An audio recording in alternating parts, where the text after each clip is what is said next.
example is the same. Are you sweet? Does it work does it still work?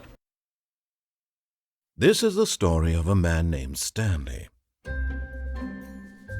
Stanley worked for a company in a big building where he was employee number 427. Employee number 427's job was simple. He sat at his desk in room 427 and he pushed buttons on a keyboard. Orders came to him through a monitor on his desk, telling him what buttons to push, how long to push them, and in what order. This is what employee 427 did every day of every month of every year. And although others might have considered it soul-rending, Stanley relished every moment that the orders came in, as though he had been made exactly for this job. And Stanley was happy. And then one day, something very peculiar happened. Something that would forever change Stanley. Something he would never quite forget. He had been at his desk for nearly an hour when he realized that not one single order had arrived on the monitor for him to follow. No one had showed up to give him instructions, call a meeting, or even say hi. Never in all his years at the company had this happened, this complete isolation. Something was very clearly wrong. Shocked, frozen solid, Stanley found himself unable to move for the longest time. But as he came to his wits and regained his senses, he got up from his desk and stepped out of his office.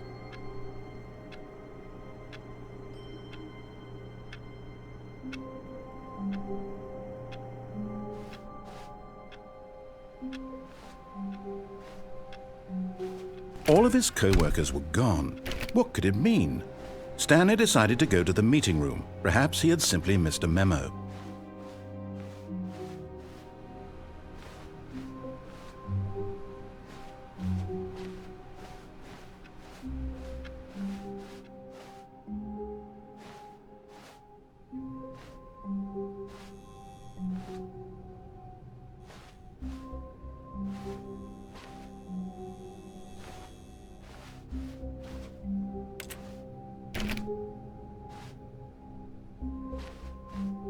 When Stanley came to a set of 2 open doors, he entered the door on his left.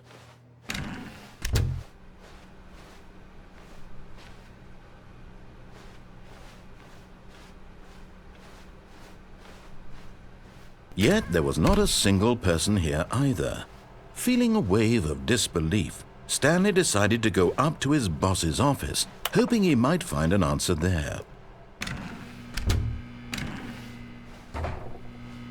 Stanley stepped into the broom closet, but there was nothing here, so he turned around and got back on track.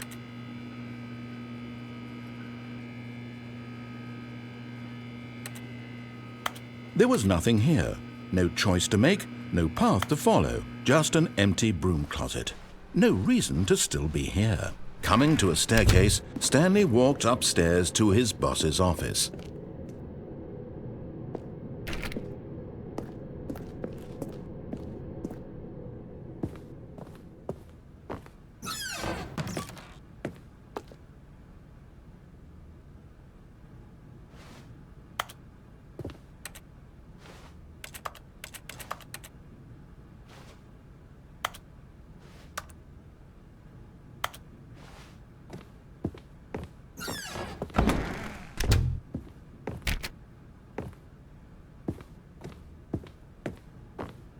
Stepping into his manager's office, Stanley was once again stunned to discover not an indication of any human life.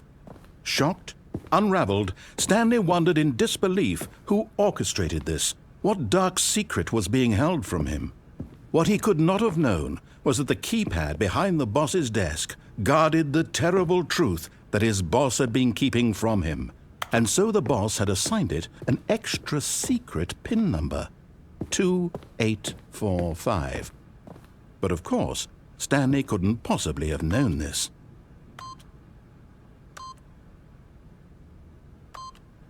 Yet incredibly, by simply pushing random buttons on the keypad, Stanley happened to input the correct code by sheer luck. Amazing. He stepped into the newly opened passageway.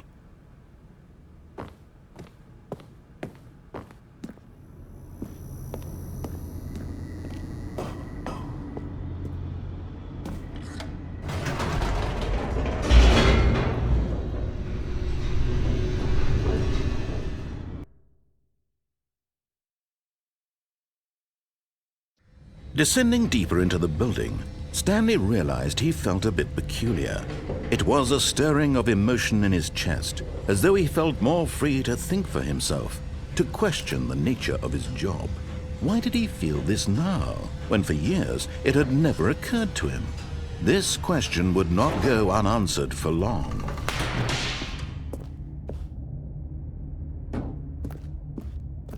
Stanley walked straight ahead through the large door that read Mind Control Facility.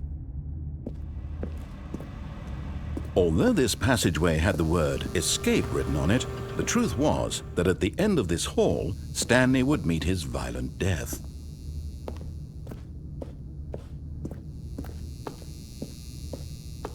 The door behind him was not shut. Stanley still had every opportunity to turn around and get back on track. At this point, Stanley was making a conscious, concerted effort to walk forward and willingly confront his death.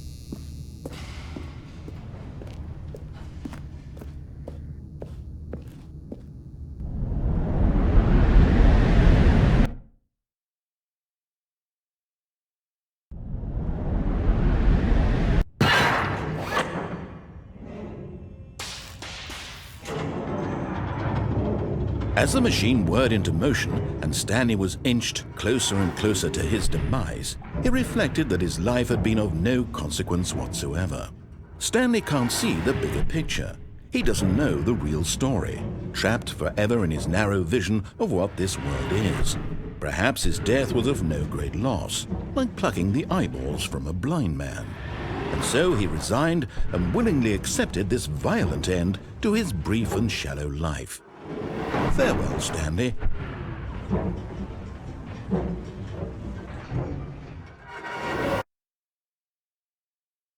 Farewell, Stanley, cried the narrator, as Stanley was led helplessly into the enormous metal jaws. In a single visceral instant, Stanley was obliterated as the machine crushed every bone in his body, killing him instantly.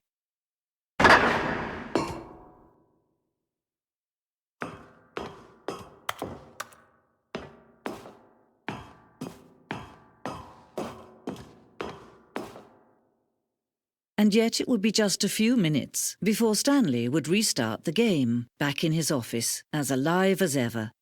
What exactly did the narrator think he was going to accomplish? When every path you can walk has been created for you long in advance, death becomes meaningless, making life the same. Do you see now?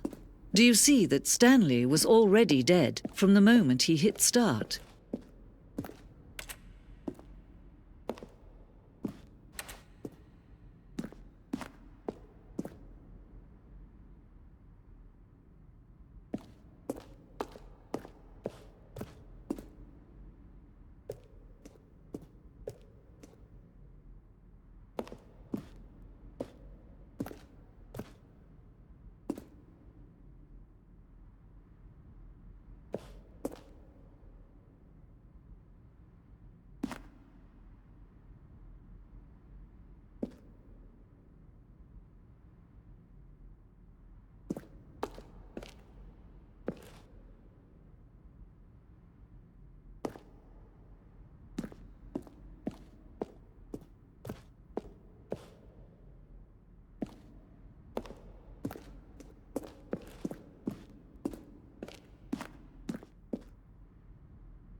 Oh, look at these two. How they wish to destroy one another.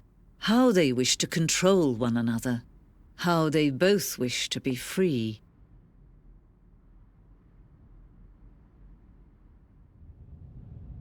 Can you see? Can you see how much they need one another? No, perhaps not. Sometimes these things cannot be seen. But listen to me. You can still save these two. You can stop the program before they both fail. Push escape and press quit. There's no other way to beat this game. As long as you move forward, you'll be walking someone else's path. Stop now and it'll be your only true choice. Whatever you do, choose it. Don't let time choose for you. Don't let time...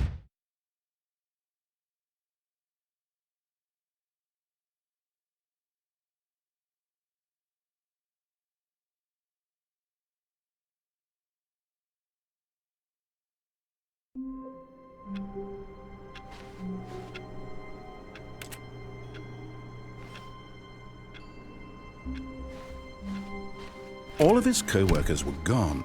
What could it mean? Stanley decided to go to the meeting room. Perhaps he had simply missed a memo.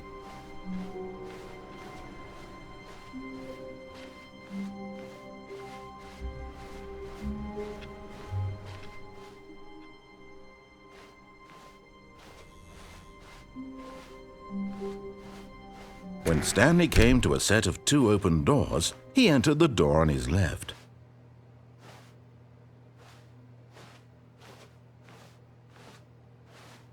This was not the correct way to the meeting room, and Stanley knew it perfectly well. Perhaps he wanted to stop by the employee lounge first, just to admire it. Ah, yes, truly a room worth admiring. It had really been worth the detour after all, but eager to get back to business, Stanley took the first open door on his left.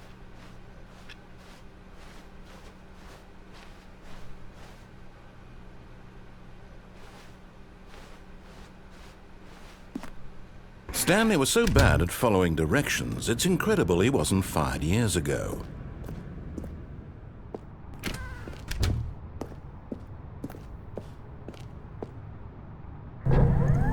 Look, Stanley, I think perhaps we've gotten off on the wrong foot here. I'm not your enemy, really, I'm not.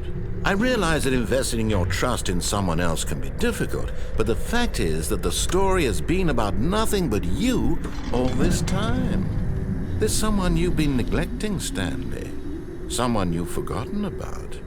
Please, stop trying to make every decision by yourself. Now, I'm not asking for me, I'm asking for her. This is it, Stanley. Your chance to redeem yourself, to put your work aside, to let her back into your life. She's been waiting.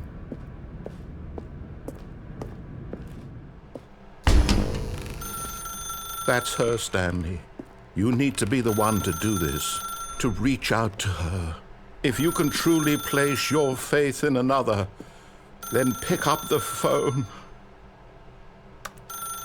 As Stanley picked up the phone, a white light engulfed him, filling him not just with radiance, but with hope. Hope for a life reunited one... Wait. Oh, goodness. Stanley, did you just unplug the phone? No, that wasn't supposed to be a choice. How did you do that? You actually chose incorrectly? I didn't even know that was possible. Let me double-check.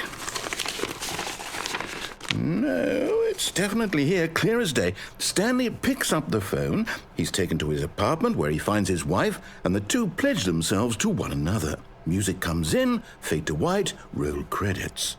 Not picking up the phone is actually somehow an incorrect course of action. How is that even possible? None of these decisions were supposed to mean anything. I don't understand. How on earth are you making meaningful choices? What did you... Wait a second. Did I just see... No, that's not possible. I can't believe it. How had I not noticed it sooner? You're not Stanley. You're a real person. I can't believe I was so mistaken. This is why you've been able to make correct and incorrect choices. And to think I've been letting you run around in this game for so long. If you'd made any more wrong choices, you might have negated it entirely. It's as though you completely ignored even the most basic safety protocol for real-world decision-making. Or did you not grasp the severity of the situation? Well, I won't have that kind of risk on my watch. I'm going to stop the game for a moment so we can educate you properly on safe decision-making in the real world. Please observe this helpful instructional video. Choice. It's the best part of being a real person, but if used incorrectly can also be the most dangerous. For example, in this scenario, a hypothetical real person named Rupert has a choice. He could invent a machine that eliminates food shortages across the world to make life better for all people. Or he could spend years of hard work forgetting how to read. Which choice would you make? Remember that unlike here, the real world makes sense, and at no time should you make a choice that does not conform to rational logic. If you find yourself speaking with a person who does not make sense, in all likelihood, that person is not real. Allow the person to finish their thought, then provide an excuse why you cannot continue talking. Turn to a partner and practice saying, "My goodness, is it 4:30? I'm supposed to be having a back, sack, and crack." Excellent. Making choices on a regular basis is the best part to a healthy decision-making process. Most medical professionals recommend making at least 8 choices per day. Do you make more than 8? Less? And finally, if you begin to wonder if your choices are actually meaningful and whether you'll ever make a significant contribution to the world, just remember that in the vast infiniteness of space, your thoughts and problems are materially insignificant, and the feeling should subside. At this time, your instructor will guide you in an exercise to test and reinforce the material covered in this video. Welcome back. You may have noticed that this room has begun to deteriorate as a result of narrative contradiction. But not to worry. Now that you're properly informed on good decision-making, we're going to revisit a choice you made just a few minutes ago and see what the correct thing to do would have been. This way, please.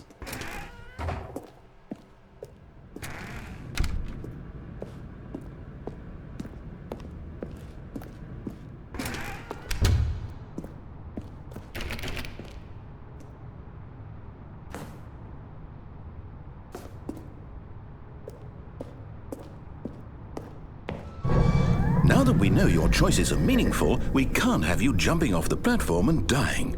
Imagine the main character dying senselessly halfway through the story. That story would make no sense at all.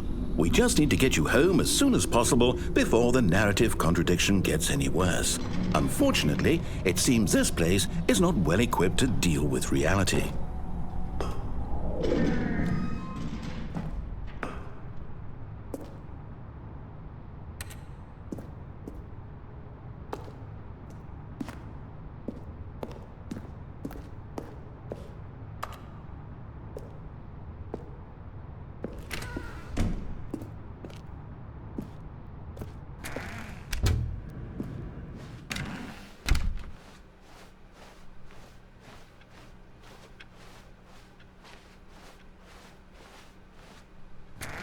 Almost there. You'll take the door on the left, back to the correct ending, the story will have resolution once again, and you'll be home free in the real world.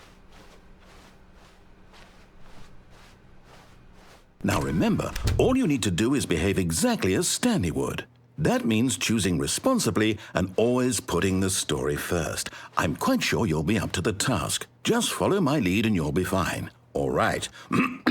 When Stanley came to a set of 2 open doors, he entered the door on his left.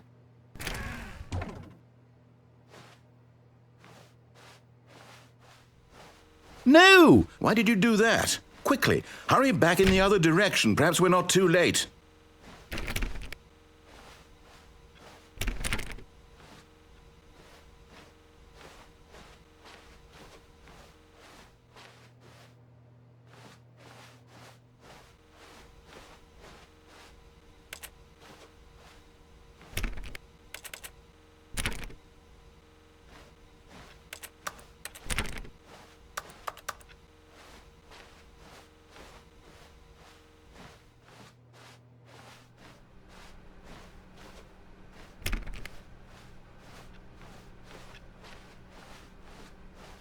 Oh, it's ruined.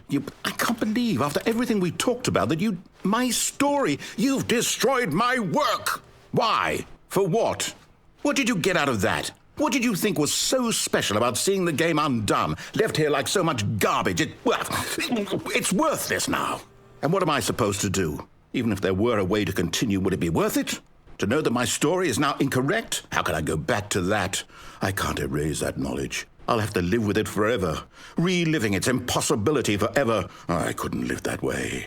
Is it better to shut the game down entirely? To willingly destroy all of my work? I don't know. What's the answer? What do I do? What do I do? What do I... No, I have to. I have to shut the game down. I have to. I have to.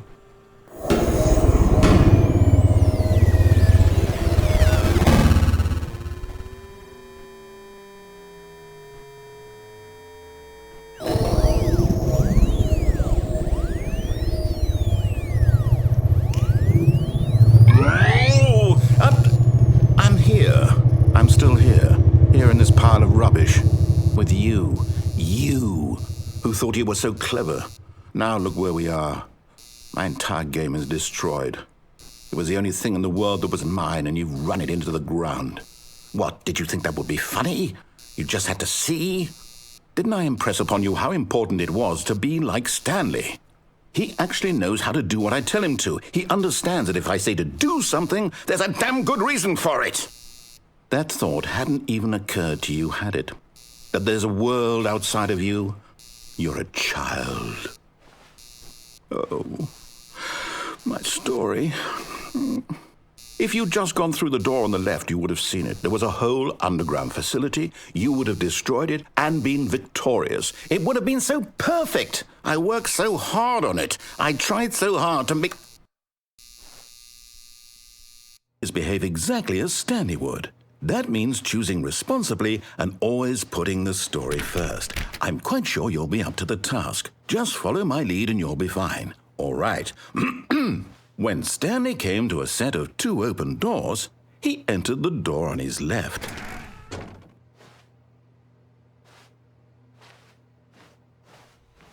No! Why did you do that? Quickly, hurry back. Behave exactly as Stanley would. That means choosing responsibly and always putting the story first. I'm quite sure you'll be up to the task. Just follow my lead and you'll be fine. All right. When Stanley came to a set of 2 open doors, he entered the door on his left.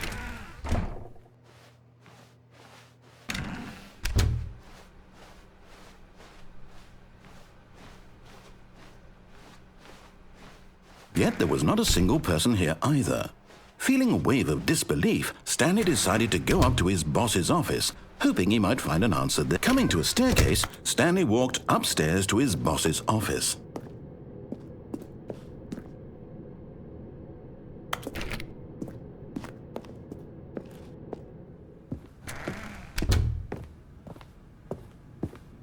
Stepping inside his manager's office, Stanley was once again stunned to discover not an indication of any human life. Shocked, unraveled, Stanley wondered in disbelief who orchestrated this, until he saw the door with a voice receiver next to it. Surely behind this door lay all the answers to his questions. And beyond all probability, he knew the passcode. He had seen it on his boss's computer just last week. Nightshark 115. Was this the code to open the door? Would it still work? There was only one way to find out. Stanley had been trained never to speak up, but now he would draw from within himself the courage to face the unknown. He drew a sharp breath and then spoke the code.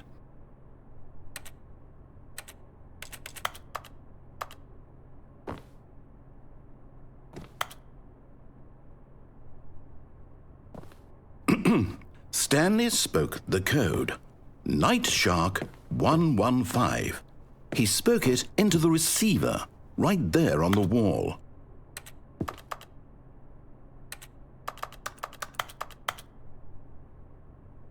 I'm sorry, is there a problem? You didn't mishear me, did you? Please speak the code into the receiver. Otherwise we can't get on with the story. This is a crucial step.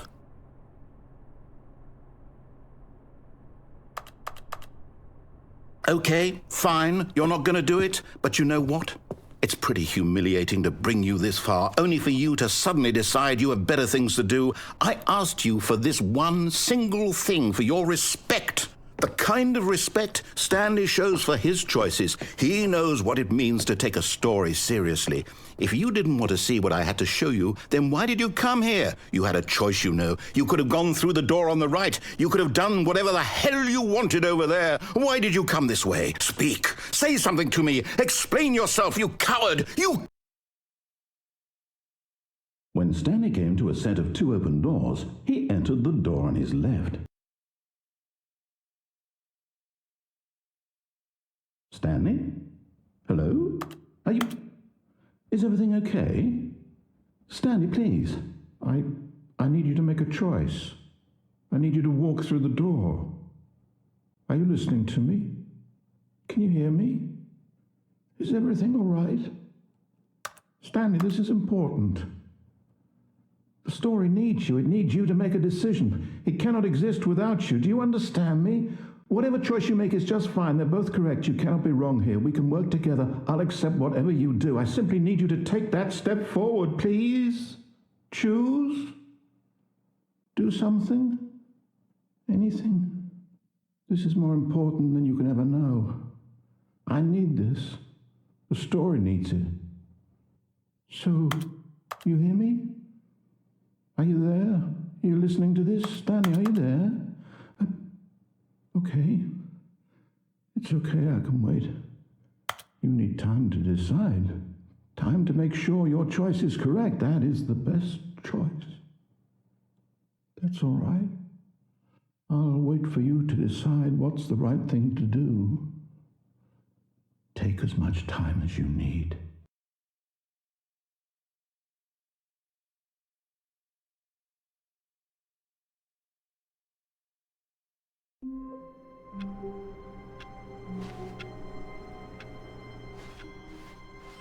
All of his co-workers were gone. What could it mean?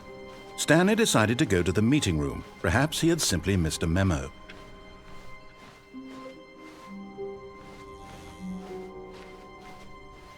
When Stanley came to a set of 2 open doors, he entered the door on his left.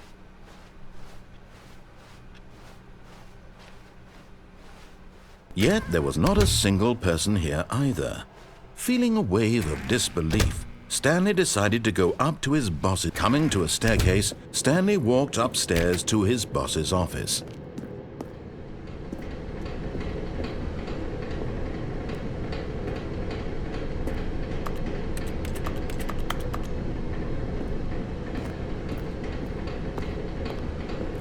But Stanley just couldn't do it. He considered the possibility of facing his boss. Admitting he had left his post during work hours, he might be fired for that. And in such a competitive economy, why had he taken that risk? All because he believed everyone had vanished? His boss would think he was crazy. And then something occurred to Stanley. Maybe, he thought to himself, maybe I am crazy. All of my co-workers blinking mysteriously out of existence in a single moment for no reason at all? None of it made any logical sense. And as Stanley pondered this, he began to make other strange observations. For example, why couldn't he see his feet when he looked down? Why did doors close automatically behind him wherever he went? And for that matter, these rooms were starting to look pretty familiar. Were they simply repeating? No, Stanley said to himself, this is all too strange. This can't be real. And at last, he came to the conclusion that had been on the tip of his tongue. He just hadn't found the words for it. I'm dreaming, he yelled. This is all a dream. Oh, what a relief Stanley felt to have finally found an answer, an explanation. His co-workers weren't actually gone. He wasn't going to lose his job. He wasn't crazy after all. And he thought to himself, I suppose I'll wake up soon. I'll have to go back to my boring real-life job pushing buttons. I may as well enjoy this while I'm still lucid. So, he imagined himself flying and began to gently float above the ground. Then he imagined himself soaring through space on a magical starfield, and it too appeared. It was so much fun, and Stanley marveled that he had still not woken up. How was he remaining so lucid? And then perhaps the strangest question of them all entered Stanley's head. One he was amazed he hadn't asked himself sooner. Why is there a voice in my head dictating everything that I'm doing and thinking? Now the voice was describing itself being considered by Stanley, who found it particularly strange. I'm dreaming about a voice describing me, thinking about how it's describing my thoughts, he thought. And while he thought it all very odd and wondered if this voice spoke to all people in their dreams, the truth was that, of course, this was not a dream. How could it be? Was Stanley simply deceiving himself, believing that if he's asleep, he doesn't have to take responsibility for himself? Stanley is as awake right now as he's ever been in his life. Now, hearing the voice speak these words was quite a shock to Stanley. After all, he knew for certain, beyond a doubt, that this was in fact a dream. Did the voice not see him float and make the magical stars just a moment ago? How else would the voice explain all that? This voice was a part of himself too. Surely, if he could just... He would prove it. He would prove that he was in control, that this was a dream. So he closed his eyes gently, and he invited himself to wake up. He felt the cool weight of the blanket on his skin, the press of the mattress on his back, the fresh air of a world outside this one. Let me wake up, he thought to himself. I'm through with this dream. I wish it to be over. Let me go back to my job. Let me continue pushing the buttons. Please, it's all I want. I want my apartment and my wife and my job. All I want is my life exactly the way it's always been. My life is normal. I am normal. Everything will be fine. I am okay.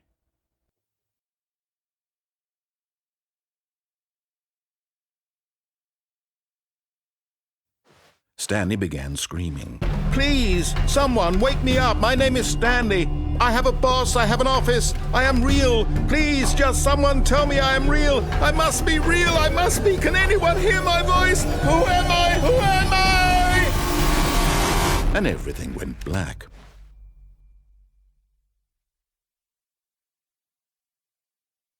This is the story of a woman named Mariela. Mariela woke up on a day like any other. She arose, got dressed, gathered her belongings, and walked to her place of work.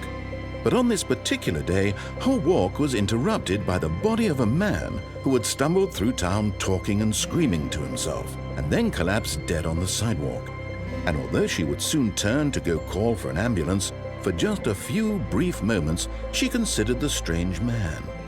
He was obviously crazy, this much she knew. Everyone knows what crazy people look like. And in that moment, she thought to herself how lucky she was to be normal. I am sane. I am in control of my mind. I know what is real and what isn't. It was comforting to think this, and in a certain way, seeing this man made her feel better. But then she remembered the meeting she had scheduled for that day, the very important people whose impressions of her would affect her career, and by extension, the rest of her life.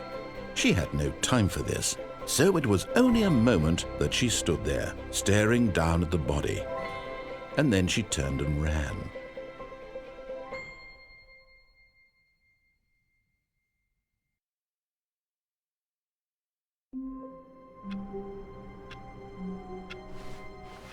All of his co-workers were gone. What could it mean? Stanley decided to go to the meeting room. Perhaps he had simply missed a memo.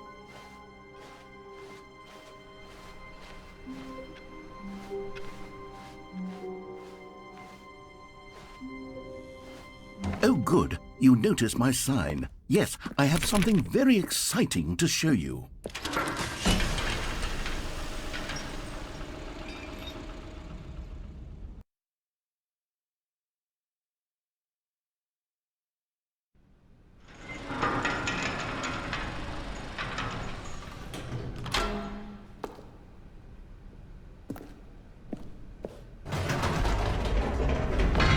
You see, Stanley, I've been reflecting on the Stanley Parable and about how roundly disappointing this Ultra Deluxe version has turned out to be. The original Stanley Parable was a landmark, and any new content for it should live up to that legacy. So forget this Ultra Deluxe nonsense. I say we take it one step even further. Which is why I'm very proud to announce for the first time ever, the Stanley Parable 2.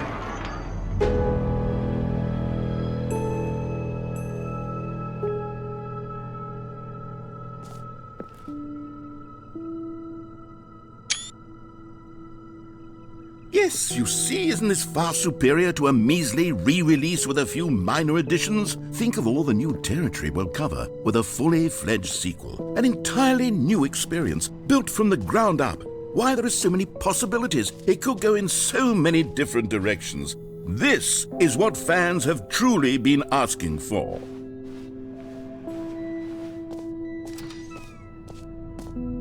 Calling it the Stanley Parable 2 is just so much catchier than Ultra Deluxe, don't you think? Ultra Deluxe? What does it even mean? But the Stanley Parable 2, now that's an artistic statement right there. It's future-oriented. It screams progress and innovation and long-term franchising potential.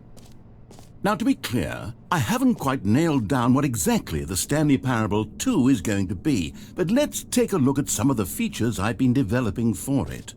I figure that if I can loosely organize a handful of interesting concepts, that surely the game will sort of naturally spring up around them. It'll all work itself out. Game development is much more of a fuzzy magic than anything scientific or logical, really.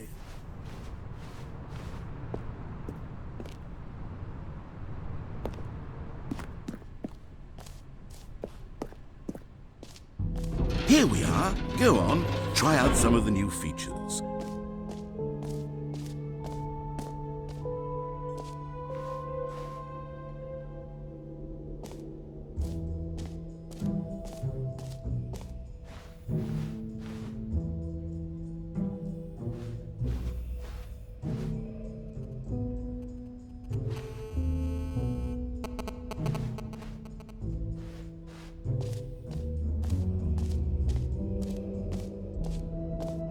For the Stanley Parable 2, I asked myself, what do players really want? And of course, the first and most obvious answer is that they want to be individually recognized and validated as people. So with that in mind, my first addition to the game is this button which speaks the name of the person playing the game. Isn't that wonderful? Jim. Sorry, I should have clarified. Right now, the button only says the name Jim. But of course, in the final game, this button will say your name, whatever name that is. Here, let's have you role-play as Jim to really simulate the full experience of this feature. Just play along. I promise you'll love it. Okay, here we go. Let's take a deep breath, clear your mind, forget whoever you are, and simply become a person named Jim. I want you to imagine yourself... Jim. Whoa, hold on. I wasn't finished setting up the backstory. If you don't properly roleplay as Jim, then you'll never understand the impact of this button. Otherwise, it's just a stupid button that says somebody else's name. Okay, we're doing it again, and this time let me finish first. Now, allow yourself to become Jim. Imagine yourself driving to work as Jim, playing frisbee on the weekends as Jim, staying up all night for a popcorn and horror movie sleepover as Jim, developing a crippling substance addiction as Jim, rediscovering yourself through fringe religious groups as Jim, and finally dying a slow death at an old age surrounded by members of your cult as Jim. Do you feel it in your soul? Are you really, truly Jim right now? If so, then please step forward and press the button. Jim. Yes! You see? What a thrill! What a rush! That was you! The button described you. Do it again. Do it again. Jim. Ooh, it hits even harder the second time. If this were the only new feature in the Stanley Parable 2, it would still be worth the money. let's take a break from the gym button. I'm too emotionally drained from all of this personal validation.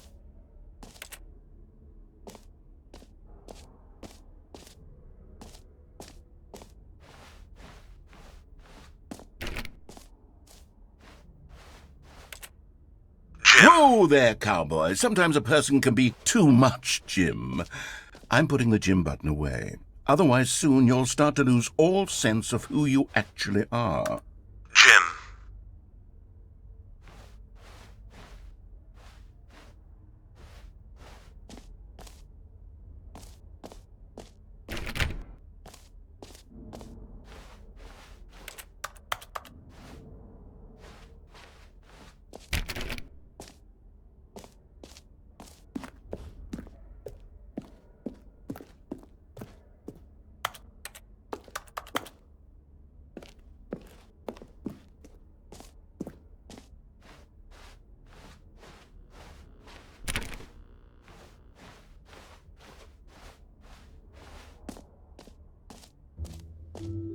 I suppose I could allow only people named Jim to play the Stanley Parable too. That would actually save me the work of finishing this feature.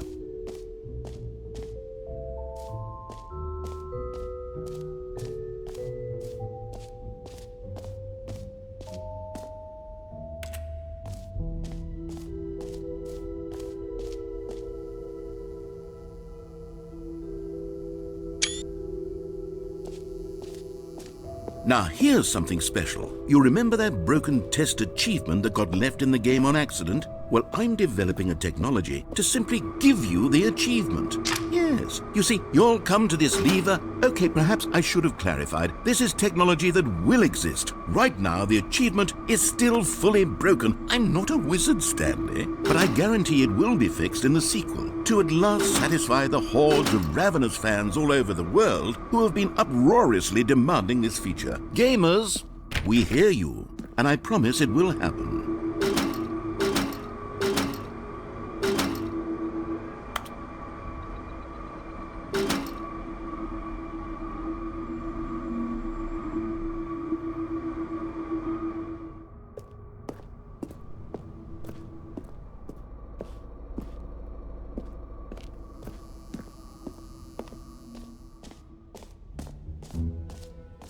What else? What other exhibits haven't we seen yet? You know what? Let's bring the jump circle back for Stanley Parable 2 as well. It's... Oh, wait. You already spent all your jumps the first time we saw the jump circle?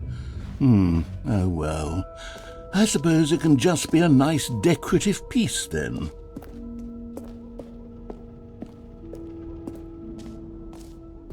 Ah! Collectibles. Now it's a real video game. In the Stanley Parable 2, you'll run around gathering up these miniature Stanley figurines. And what's truly innovative is that there will be no reward for collecting all of them. I don't want to stifle the intrinsic joy of watching a number go up. You simply collect all of them, and then you move the hell on with your unremarkable life.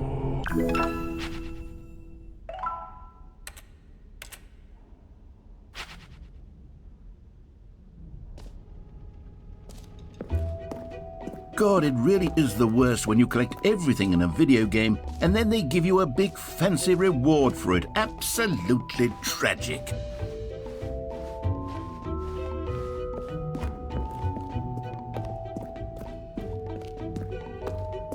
Oh goodness, Stanley, this is fairly awkward. I hate to do this, but before you leave, you really should go to the bucket exhibit. You see, there's a surprise I was going to spring on you later, and it involves the bucket. And I really do hate to break the illusion, but it's important that you go see the bucket, okay?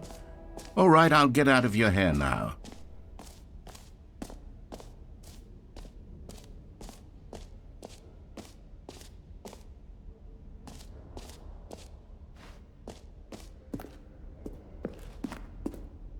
A common complaint of the Stanley Parable was that it was confusing and paradoxical, that it engendered a chaotic sense of reckless despair in those who played it. Well, I'm happy to say that after much consideration, I've engineered a clever solution to this fundamental problem with the game. It's the Stanley Parable Reassurance Bucket. You see, Stanley, anytime you're holding the bucket, a sense of calm and ease will fill your mind and your heart. It's true. As long as you hold on to the bucket, the many disorienting contradictions of the Stanley Parable will feel perfectly normal and perhaps even comforting. You may even come to long for the gentle embrace of jarring cognitive dissonance while the bucket is in your arms. And to be honest, it's a much more convenient solution for me than actually redesigning the game to be less uncomfortable. Can you imagine what a pain in the ass that would be? Yes, the bucket is the perfect solution. Come on, give it a try.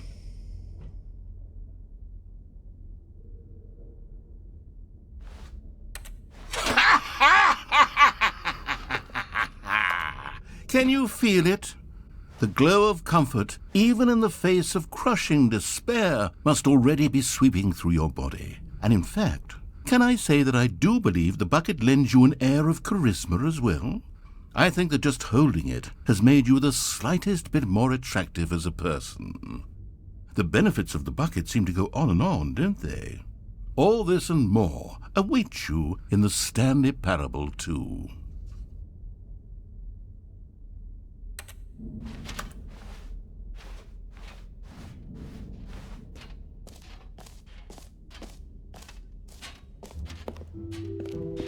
Does anyone give out awards for most enjoyable bucket in a video game? That really should be an award if it isn't already.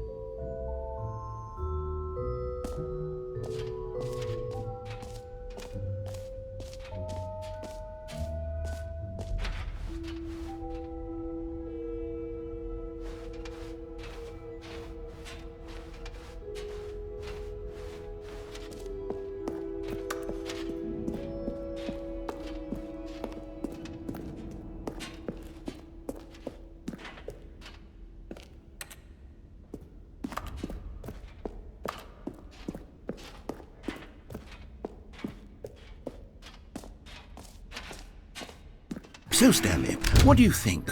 Do you like all of the new features? Yes, I know it's not exactly clear yet how exactly these features will come together as one single coherent video game, but I can feel it in my soul. It's going to work. There's definitely a good game in there somewhere. Say, let's do an experiment. I'll arrange these new features together, and we'll see whether or not it coheres into a meaningful gameplay experience. Okay, are you ready? Here it is. I give you the Stanley Parable 2.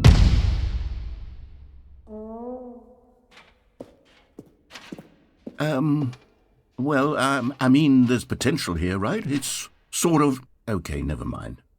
Hold on, let me do a different arrangement. Okay, yes, this is much better. I feel good about this. Here we go. Version 2.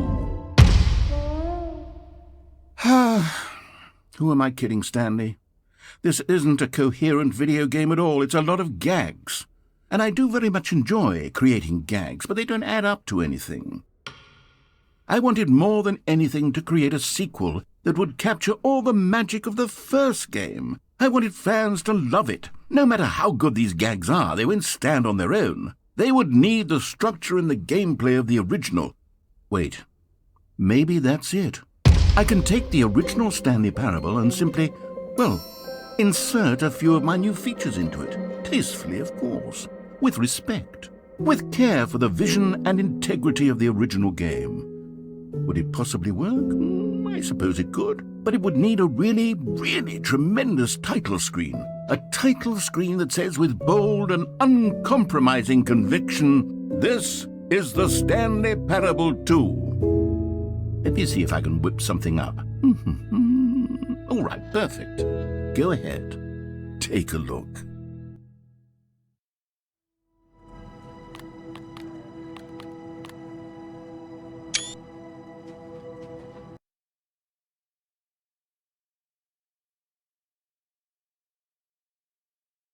This is the story of a man named Stanley.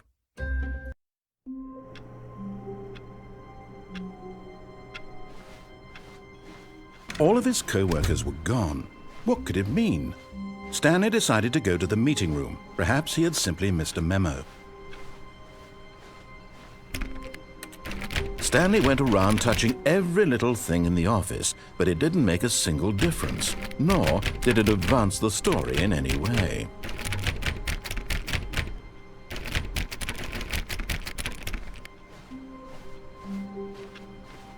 Stanley felt the bucket calling to him, begging him to pick it up. Why was he not doing it?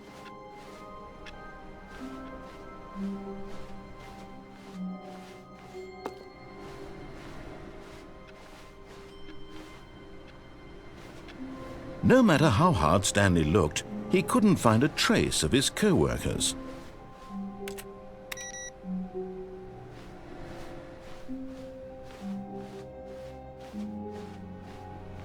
Stanley picked up the bucket.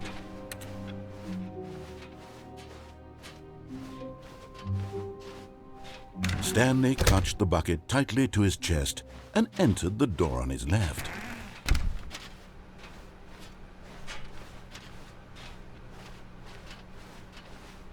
Still no one was here. Stanley needed the bucket's warmth and comfort now more than ever. Perhaps his boss's office was where he'd find answers. Oh, Stanley, can you feel it? The broom closet. It wants the bucket. You can feel that, can't you? The aura of jealousy. It's as clear as day. This broom closet believes it deserves the bucket. I can really feel it now. It's a bucket. It belongs in a broom closet. That's what the broom closet is trying to say here. It's supposed to go with the other cleaning supplies. Good for you, Stanley. Don't give in. Don't hand over the bucket. I know how hard it must be, given the pressure that the broom closet is putting on your shoulders right now, but you have to be strong. This is your bucket. This is your companion and lifelong friend. You can't hand it over. Oh, no. We're getting into name-calling now, it seems. Coming to a staircase, Stanley and the bucket walked upstairs to the boss's office.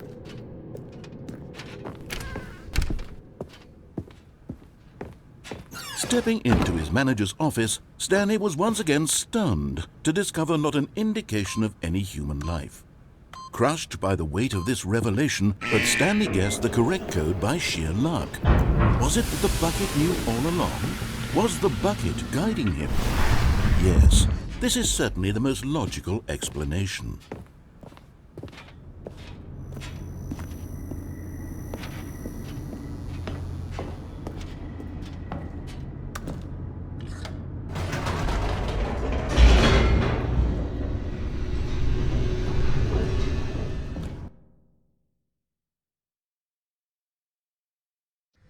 The elevator raced downward, plummeting towards an unknown fate. It would be all Stanley could do to keep himself together, if not for the bucket. Soothing him, comforting him, reassuring that in this darkest moment of uncertainty, he would be all right. The bucket is here for you, Stanley. Everything will be fine. Stanley and the bucket walked straight ahead through the large door that read, Mind Control Facility.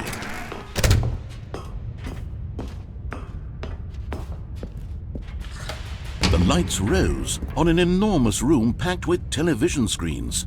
What horrible secret did this place hold? Stanley and the bucket both wondered to themselves.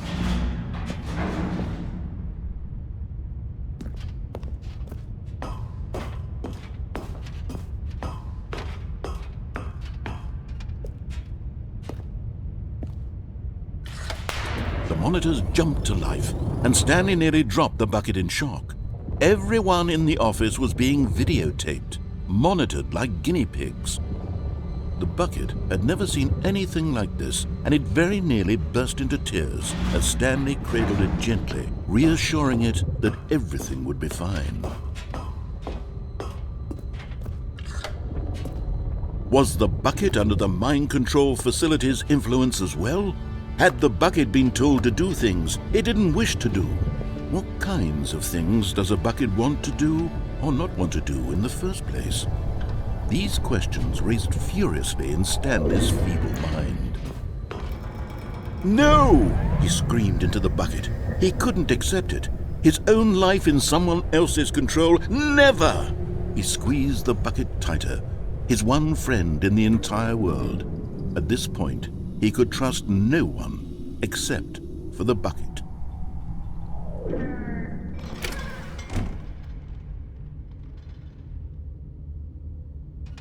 But here was the proof.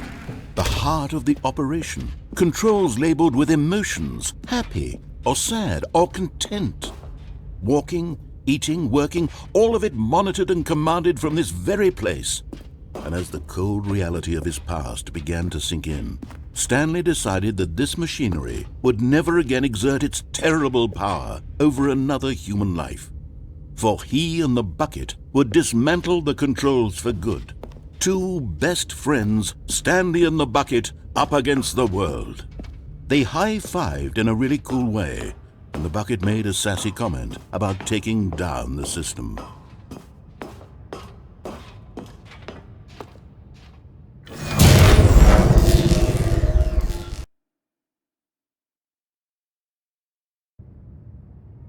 Stanley and the bucket waited in blackness.